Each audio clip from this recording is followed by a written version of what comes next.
Hello guys. तो आज का जो हमारा टॉपिक होने वाला है वो होने वाला है body building and martial arts.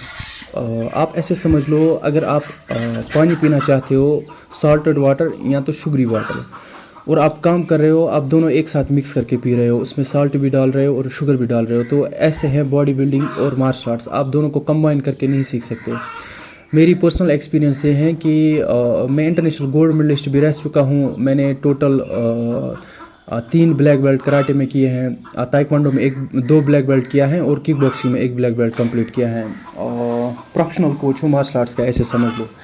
और 3 साल से बॉडी बिल्डिंग और पावर लिफ्टिंग भी कर रहा हूँ मैं। लेकिन समझाने का मतलब ये है कि मैंने बहुत गूगल किया, यूट्यूब से बहुत सर्च किया, लेकिन जब मैंने बिगनिंग में स्टार्ट किया तो मुझे उस चीज़ का आंसर ही नहीं मिला जो मुझे चाहिए था। जैसे आज का जो हमारा टॉपिक है वो आपको पता ही है, बॉडी बिल्डिंग और मार्शल आर्ट्स रिलेटेड। सबसे पहले मैं आपको बॉडी बिल्डिंग का ही कॉन्सेप्ट और विजन उसके हिसाब से दिखाता हूँ क्या है क्या नहीं है। सबसे पहले हम देखेंगे कि इजी कौन सा है, इजी सपोर्ट मार्शल आर्ट्स है कि बॉडी बिल्डिंग है। और उसका आंसर ये है कि नो वन इज़ ईजी। ये अपने डिफरेंट दोनों सपोर्ट्स हैं, इनका एक प्रोफेशन है, प्रोफेशनली बहुत इंटरनेशनली डेवलप्ड सपोर्ट्स हैं दोनों। तो हम ये नहीं बोल सकते कि एक अच्छा है एक अच्छा नहीं है। लेकिन अपनी एक्सपीरियंस बेस्ड में ये बोलना चाहूँगा, अगर आप बॉडी बिल्डिंग कर रहे हो तो आप बॉडी बिल्डिंग पे ही फोकस करो, मार्शल आर्ट्स की तरफ मत जाओ। और अगर आप मार्शल आर्ट्स कर रहे हो तो बॉडी बिल्डिंग की तरफ मत जाओ, क्योंकि मार्शल आर्ट्स का ये है कि आप में फ्लेक्सिबिलिटी बहुत अच्छी रहती है। मैं पर्सनल बता रहा हूँ आपको, जैसे पावर मूवमेंट जो मेरे थे, लेकिन आज मार्शल आर्ट्स की बॉडी बिल्डिंग की वजह से मैं वो नहीं कर पाता, क्योंकि मेरा वेट आप समझ लो 25 kg गेन किया है मैंने 3 साल में, और पावर लिफ्टिंग भी साथ साथ करता हूँ। तो उसकी वजह से मेरी परफॉर्मेंस पे ना बहुत इम्पैक्ट पड़ा है। जैसे स्ट्रेचिंग वगैरह तो वो तो एज़ यूजुअली लेग स्प्लिट वो तो सभी करते हैं, वो मैं भी करता हूँ। आज 85 kg में भी, 87 kg में वेट भी। लेकिन कहने का मतलब ये है कि जो आप में पावर, जो आप में स्पीड, जो वो सब कुछ आप में रहता है, वो बॉडी बिल्डिंग से कनेक्ट रह के आप उतने स्पीड या उतने पावर, उतने एजिलिटी या उतने फोकस के साथ वैसा किक या वैसी पंच नहीं कर सकते। बॉडी बिल्डिंग जो है वो टोटली डिफरेंट है और मार्शल आर्ट जो है वो टोटली डिफरेंट है। अभी बॉडी बिल्डिंग की तरफ जाते हैं। बॉडी बिल्डिंग में जैसे आपको पता ही है पावर लिफ्टिंग होती है और body building totally different support है। यूजुअली क्या करते हैं हम, दोनों को कंबाइन कर देते हैं। जैसे बॉडी बिल्डिंग का ये है कि हम सोचते हैं पावर लिफ्टिंग भी साथ में करेंगे और बॉडी बिल्डिंग भी साथ में करेंगे, लेकिन वैसा कुछ भी नहीं है। If you want to be an elite power lifter, then you should go for only power lifting, not for body building.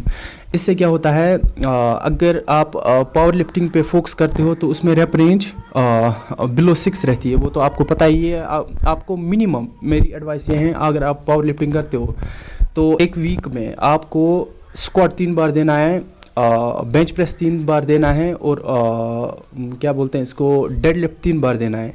In case अगर आप 3 बार नहीं जाते, आप उतना मतलब फोकस्ड नहीं है, या आपकी बॉडी उतनी सपोर्ट नहीं करती, या आपको पता है आपकी बॉडी उतनी रेजिस्टेंट नहीं है, तो आप काम करो, आप सिंपली 2 बार उसको यूज़ करो एक वीक में। अगर एक वीक में 2 बार स्क्वाट, 2 बार डेड लिफ्ट और 2 बार बेंच प्रेस, उससे क्या होगा, उससे आपकी पावर लिफ्टिंग बहुत ही पीक पे चली जाएगी। और डाइट तो बहुत ही इंपॉर्टेंट है, हाई कैलोरी डाइट पे आपको जाना है। यूजुअली हम सभी जो भी हैं 2400 कैलोरी लेके चलते हैं, लेकिन अगर आप पावर लिफ्टिंग करते हो तो आपके लिए 5000 भी कम है, क्योंकि पावर लिफ्टिंग में कैलोरीज, आपके कार्ब्स बहुत हाई होने चाहिए। और प्रोटीन इंटेक जो है वो आपका रहना चाहिए मोर देन 250 ग्राम्स अगर आप पावर लिफ्टिंग करते हैं। As usual, simply as that, अगर आप बॉडी बिल्डिंग करते हो तो सिमिलर रहेगा, लेकिन उसमें कैलोरी डिफिसिट रहेगी। कैलोरी सरप्लस और कैलोरी डिफिसिट में ये चीज़ रहती है कि कैलोरी सरप्लस में हम पावर लिफ्टिंग करते हैं, या हमें गेनिंग करनी हो, हमें कोई इशू नहीं है फैट गेन से, तो हम कर सकते हैं ऐसे कैलोरीज। लेकिन मेरी सजेशन है आपको, आप मिनिमम 3000 कैलोरी जाए अगर आप बॉडी बिल्डिंग करते हो, क्योंकि आपको आपके बॉडी में एनर्जी होनी चाहिए कि आप उसको लिफ्ट कर पाओ, आप हैवी वर्कआउट कर पाओ, आप हाई इंटेंसिटी वर्कआउट कर पाओ, आप डिफरेंट सेट्स यूज़ कर पाओ। जैसे सर्किट सेट होता है, जेंट सेट होता है, और सुपर सेट्स वगैरह, जो भी ड्रॉप सेट्स वगैरह जो भी आपको पता है, या बेसिक ही वर्कआउट्स जो होते हैं, तो वो आप कर सकते हो। बॉडी बिल्डिंग में क्या है, यूजुअली आपने एक चीज़ सुना होगा, जिसको मोस्टली आपने सुना ही होगा इस चीज़ का, उसको बोलते हैं टेस्टोस्टेरोन। टेस्टोस्टेरोन जो है वो हमारी बॉडी में मिनिमम 300 to 1000 नैनोग्राम्स पर डेसीलीटर रिलीज़ होता है, लेकिन पर डे के हिसाब से हम देखें तो वो 7 से 10 नैनोग्राम तक रिलीज़ होता है हमारी बॉडी में। बॉडी बिल्डिंग में और इम्पॉर्टेंट टॉपिक हैं जिसको बोलते हैं anabolic and non anabolic. Anabolic means steroid related या पीईडीज जिनको बोलते हैं, परफॉर्मेंस इनहेंसिंग ड्रग्स, और नॉन एनाबॉलिक में एज यूजुअल जैसे आप प्रोटीन वगैरह लेते हो सिंपल वाला, तो वो नॉन एनाबॉलिक में आता है। बॉडी बिल्डिंग में हम क्या करते हैं, अगर आपको वेट गेन करना है, मैं आपको सिंपल सी फार्मूला बता देता हूँ। सबसे पहले आप बीएमआई अपना चेक करवाओ, जिसको बोलते हैं बॉडी मास इंडेक्स।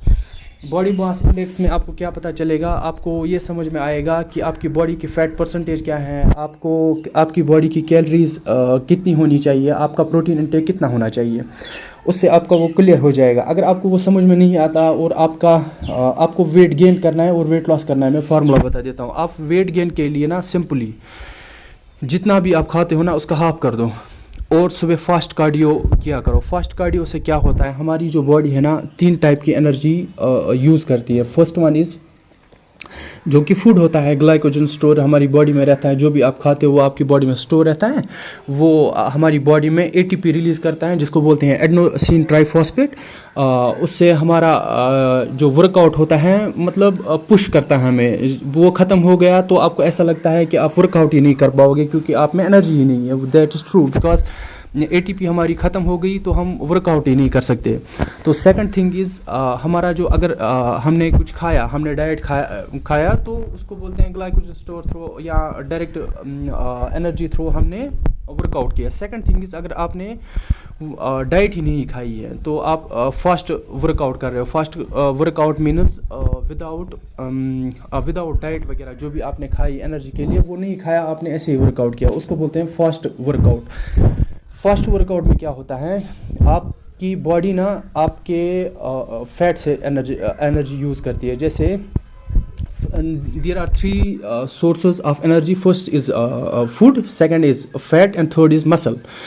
होता क्या है कि अगर आपने फूड इंटेक नहीं किया है तो आपकी एनर्जी सेकंड थिंग से आएगी, दैट इज़ फैट। और अगर आपने सेकंड थिंग भी नहीं यूज़ किया, आपकी बॉडी में फैट परसेंटेज बहुत कम है, तो आपका थर्ड से आएगा जिसको बोलते हैं मसल से, जो कि नहीं होना चाहिए, वो बहुत ही डेंजरस होता है मसल लॉस बॉडी का।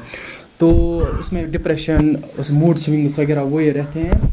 अगर हमारी बॉडी टेस्टोस्टेरोन हाई चली जाती है, टेस्टोस्टेरोन हाई बोले तो हमारी 300 to 1000 रेंज है, अगर 1000 के ऊपर गया, सपोज पीईडीज किसी ने यूज़ किया, तो उसमें क्या होता है, हमारी बॉडी डेंजरस सिचुएशन में चली जाती है। मसल गेन तो होता ही होता है, मसल गेन होता है, मसल हार्डनिंग होती है, कट फेज़ में आ जाते हैं, लेकिन प्रॉब्लम ये है कि हमारी बॉडी ना रिस्क में आ जाती है, हार्ट में बहुत ज़्यादा प्रेशर बन जाता है क्योंकि उनको मतलब मसल का सपोर्ट करना पड़ता है। अगर मसल ज़्यादा होंगे तो हार्ट को भी ब्लड ज़्यादा पंप करना पड़ेगा, ऐसे समझ लो। क्योंकि डीप टॉपिक अगर मैं सिर्फ हार्ट का पढ़ा हूँ, आपका LDL जो HDL होता है, हाई डेंसिटी लिपोप्रोटीन, और लो डेंसिटी लिपोप्रोटीन अगर आपने पढ़ा होगा, या हमारी बॉडी में होता है ट्राइग्लिसराइड्स जिनसे हमारी वेन्स वगैरह हार्ड हो जाती हैं, या वो अगर आपने वो सब पढ़ा हो तो आप वो अगर आपने नहीं पढ़ा तो आप अपने हिसाब से सर्च करो। लेकिन मेरा जो मेन टॉपिक था उस पर मैं थोड़ा सा आ जाता हूँ। देखो, बॉडी बिल्डिंग एक कंप्लीट डिफरेंट सपोर्ट है, मार्शल आर्ट्स एक कंप्लीट डिफरेंट सपोर्ट है। मैं आपको ये नहीं बोलूँगा कि आप मत करो, आप दोनों भी एक साथ कर सकते हो, लेकिन मेरी सजेशन ये है, क्योंकि मैं मार्शल आर्ट्स बैकग्राउंड से आया हूँ, प्रोफेशनली मार्शल आर्ट्स कोच हूँ, और इंटरनेशनल वगैरह वो जो आपको एज यूजुअल पता है, तो मैंने शिफ्ट किया बॉडी बिल्डिंग में, लेकिन मार्शल आर्ट्स को भी साथ रखा। मुझे जो डिफरेंस लगी वो ये लगी कि जैसे मैं पहले फ्लेक्सिबल था वैसे मैं आज फ्लेक्सिबल नहीं हूँ। जो मेरी हाइस्ट किक रही है वो रही है 7.5, मतलब 7.5 फीट रही है, मतलब आप समझ लो बहुत ही हाई। और मतलब वो स्टंट्स करता था मैं जो किसी ने सोचे भी नहीं होंगे, लेकिन प्रॉब्लम ये थी तब मैं वीडियोस नहीं बनाता था। और आज ये चीज़ है, आज मैं वीडियोस बनाता हूँ लेकिन वैसी फ्लेक्सिबिलिटी नहीं है सच में। और मैं ऐसे खुद को डिमोरलाइज़ करने के लिए नहीं बोल रहा हूँ, मैं एक्सपीरियंस में इसलिए आपको बोल रहा हूँ कि आप ये मिस्टेक्स ना करो अगर आप मार्शल आर्ट्स बैकग्राउंड से हो। तो अगर आपको वेट लॉस करना है, क्योंकि सेपरेटली अगर वेट लॉस का टॉपिक बनाए तो बहुत लंबा होगा, इन केस फ्यूचर में हम बनाएंगे, लेकिन अभी मैं टेम्प्रेरी आपको बताता हूँ। अगर आपको वेट गेन करना है, आप अपनी कैलोरीज 3000 टू 4000 लेके जाइए और प्रोटीन 250 से ऊपर लेके जाइए, 250 तक ले जा सकते हैं, ऊपर का रहने दो आप। और जो हमारा, अगर आपको वेट लॉस करना है तो आप सुबह फास्ट कार्डियो करो, क्योंकि हमारी बॉडी ना जब हम सोते हैं, सुबह उठते हैं, तब हमारी बॉडी ना कैटाबॉलिक स्टेट में होती है। कैटाबॉलिक और एनाबॉलिक स्टेट ये होता है कि मैंने अभी कुछ खाया, सपोज़ मैंने लंच किया और मेरी बॉडी में एनर्जी आई 1-2 घंटे बाद या 3 घंटे बाद या शाम तक, तो इसको बोलते हैं एनाबॉलिक स्टेट। फूड खा के एनर्जी लाना, उसको बोलते हैं एनाबॉलिक स्टेट, या डाइट खा के या प्रोटीन खा के या जो भी हो। Second thing is catabolic state. Catabolic state में क्या होता है, हमारी बॉडी ना 8 से 16 आवर्स तक भूखी रहती है, उसको बोलते हैं कैटाबॉलिक स्टेट, जिसमें हमारी बॉडी ना हमारे मसल को खाती है। अगर हमारी बॉडी में फैट है तो फैट को खाती है, फिर मसल को खाती है। वो बहुत ही डेंजरस सिचुएशन रहती है हमारी बॉडी के लिए। इसलिए होता क्या है, हमारी बॉडी तो एज़ यूजुअल कैटाबॉलिक स्टेट में सुबह होती है, क्योंकि हमने रात भर कुछ खाना ही नहीं खाया होता है। और सुबह क्या होता है, जैसे हम सुबह उठते हैं तो जैसे हम बिना डाइट के या बिना प्री वर्कआउट के या बिना बनानाज वगैरह वो रेस्ट लेके टाइम पीरियड कम करके वो सीधा डायरेक्ट वर्कआउट पे जाते हैं। एज़ यूजुअल आपने ल्यूक वार्म वाटर पिया विद हनी, या आपने कुछ और ट्राई किया जैसे कॉफ़ी वगैरह, फिर आप वर्कआउट के लिए गए। उससे क्या होता है, जो हमारी बॉडी का डायरेक्ट टारगेट होता है वो होता है फैट।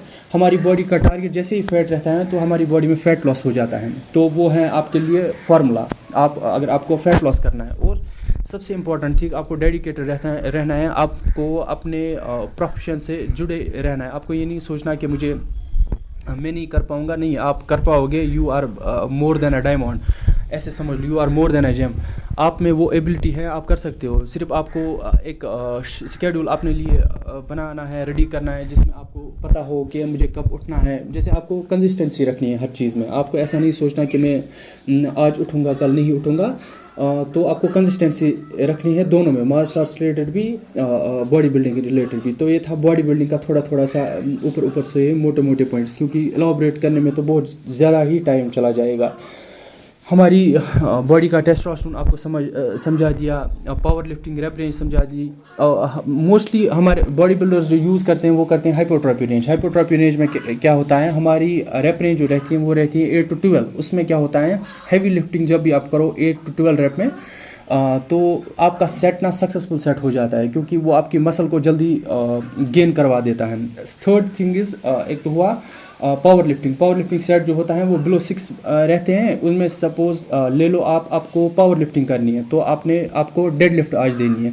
डेड लिफ्ट के या आपको बेंच प्रेस देना है। बेंच प्रेस ले लो आपको 3 रेप्स फॉर 3 सेट्स देने हैं आपको। जैसे आपने 3 रेप दिए 3 सेट के लिए, तो नेक्स्ट टाइम आपको क्या करना है, नेक्स्ट आपको करने हैं 5 सेट्स फॉर 5 रेप्स।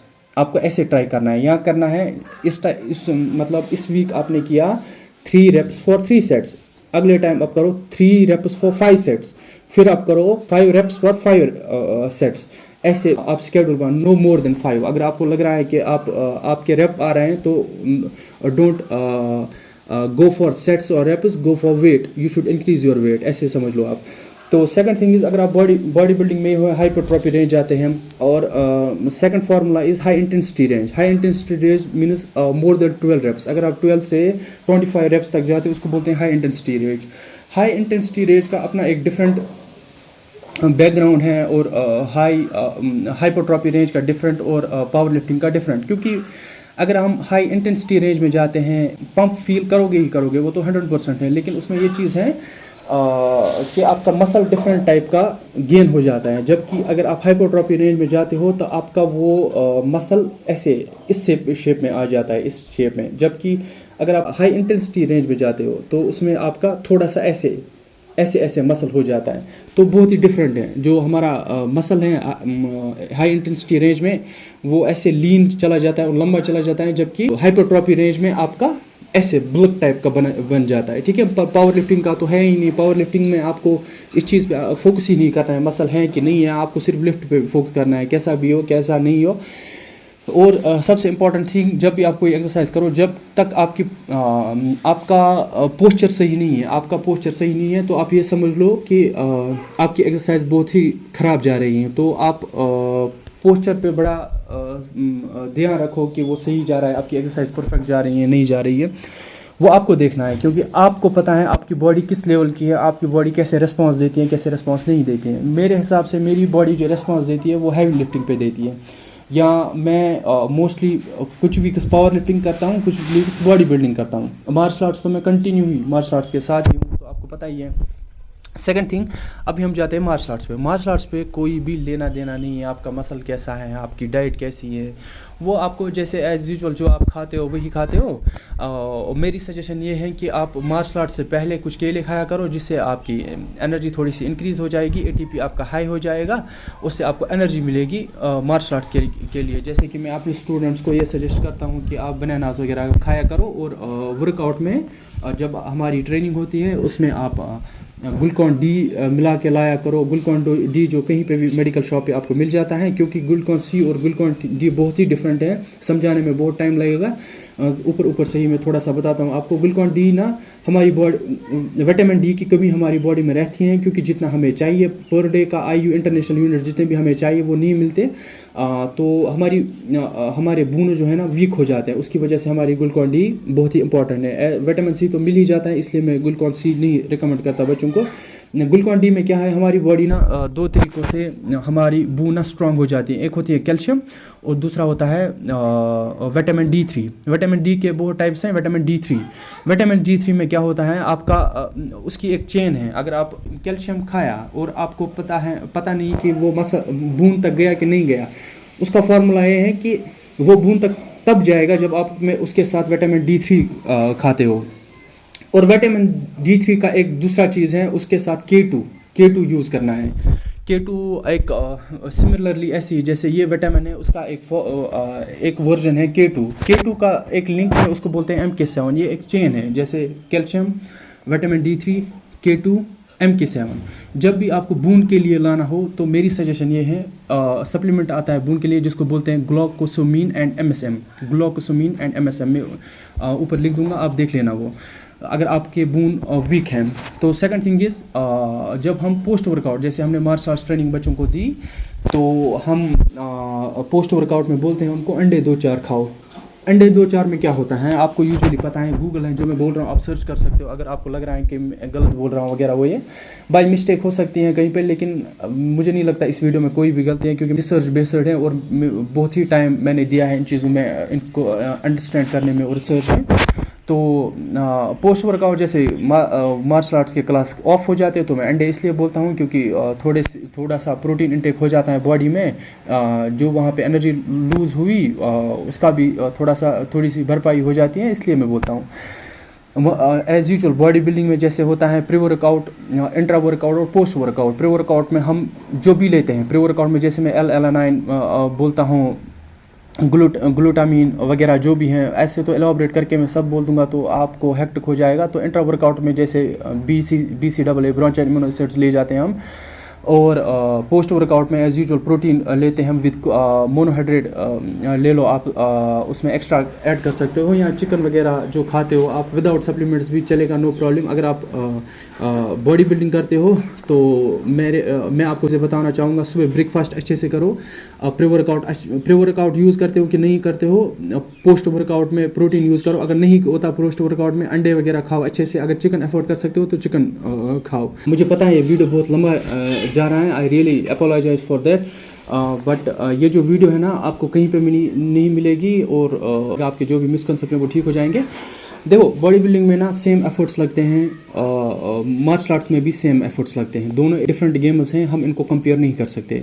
और बॉडी बिल्डिंग के लिए मेरी सजेशन ये है, आप यू शुड गो फॉर, अगर आपका डाइट परफेक्ट है, आप एफर्ट कर सकते हैं, तो आप प्रोटीन लाओ, आइसोलेट लाओ। प्रोटीन में बहुत टाइप्स होते हैं, कंसनट्रेट होता है, आइसोलेट होता है, केसिन होता है, हाइड्रोलाइजर होता है। अगर आप अच्छे वाला चाहते हो, प्योरेस्ट फॉर्म चाहते हो, then you should go for hydrolyser. लेकिन मोस्टली सभी कंसनट्रेट यूज़ करते हैं। I never recommend you should go for concentrate, you should you should every time go for isolate जो होता है बहुत ही लीन मसल और अच्छा होता है हमारी बॉडी के लिए, और बजट में भी आ जाता है। सेकंड थिंग इज़, अगर आप चाहते हो और कौन सा सप्लीमेंट यूज़ करें तो आप प्री वर्कआउट में कोई भी ले लो, गेट का ले लो, ऑन का ले लो, जो भी आपको अच्छा लगे। मैं रिकमेंड नहीं करूँगा, ना मैं किसी को प्रमोट करता हूँ, उतना बड़ा यूट्यूबर तो हूँ नहीं मैं, ठीक है।